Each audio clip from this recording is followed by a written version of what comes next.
Praise the lord. నిజమైన స్వరం. October 31, 2025 Holi prayer home సంఘం వారి అనుదిన వాగ్దాన పరిచర్య. జనములు నీకు దాసులగుదురు, జనములు నీకు సాగిలపడుదురు. ఆదికాండం 27 అధ్యాయం 29వ వచనము.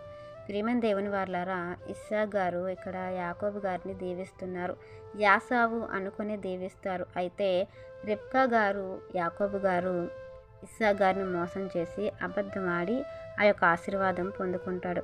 అయితే ప్రియమైన దేవుని వారలారా, అలా చేయడానికి గల కారణము ఆదికాండం 25 అధ్యాయము 23వ వచనంలో, 2 జనములు నీ గర్భములో కలవు, 2 జనపదములు నీ కడుపులో నుండి ప్రత్యేకముగా వచ్చును, ఒక జనపదము కంటే ఒక జనపదము బలిష్టమై ఉండును, పెద్దవాడు చిన్నవానికి దాసుడగునని దేవుడు రెబెకా గారికి ముందుగానే తెలియపరుస్తారు.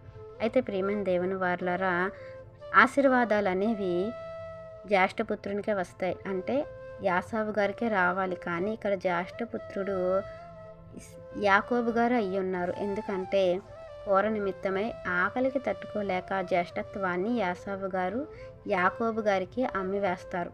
అయితే ఇదంతా కూడా దేవుని యొక్క సంకల్పం చొప్పునే జరుగుతుంది అని మనకి ఇక్కడ అర్థమవుతుంది. కాకపోతే రిబ్కా గారు యాకోబును ప్రేమించి యాసావుని ద్వేషిస్తుంది.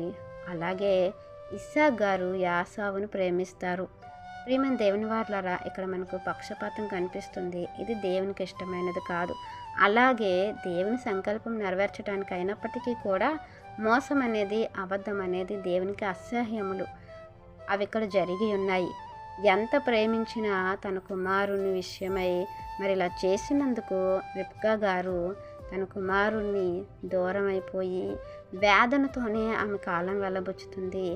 ఏ మోసమైతే తన తండ్రికి చేసి ఆశీర్వాదాలు అనుభవించాలనుకున్నాడో, ఆశీర్వాదాలు పొందుకున్నాడో యాకోబు, అలాగే మోసం అనేది ఆయన జీవితంలో కూడా జరుగుతుంది తన మామ ద్వారా.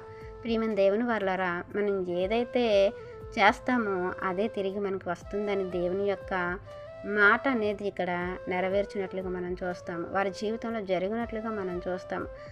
ఆశీర్వాదాలు తర్వాత వాళ్ళు అనుభవించినప్పటికీ మరి దేవునికి వ్యతిరేకంగా నడుచుకున్నందుకు దాని ప్రతిఫలం అనేది వాళ్ళు పొందుకున్నారు. మన జీవితంలో కూడా అంతే. దేవునికి అబద్ధమాడు పెదవులంటే అసహ్యం, మోసం అంటే అసహ్యం, పక్షపాతం అంటే అసహ్యం. ఇలాంటివి ఏవైనా మన జీవితంలో ఉన్నాయేమో మనం కూడా గమనించుకోవాలి, వాటిని సరి చేసుకోవాలి.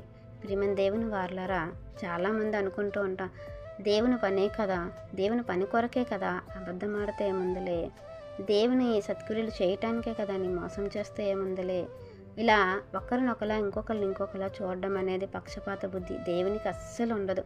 అలాంటివి దేవుని పిల్లలుగా మన జీవితంలో ఉండకుండా మనం చూసుకోవాలని దేవుడు మనకు తెలియపరుస్తూ ఉన్నారు. దేవునికి యథార్థంగానే దేవుని ఎదుట మనము నిర్దోషులుగా ఉండటానికి, ఇలాగా దేవుని సంకల్పం చొప్పున నిలబడడానికి, నడవడానికి, నిలకడగా ఉండటానికి ఈ యొక్క వాక్యం మనందరి జీవితంలో దేవుడు ఫలింప చేయాలని ఆశిస్తున్నవారు దైవజనులు బ్రదర్ పి. నెహెమ్యా గారు. God bless you. ఆమెన్.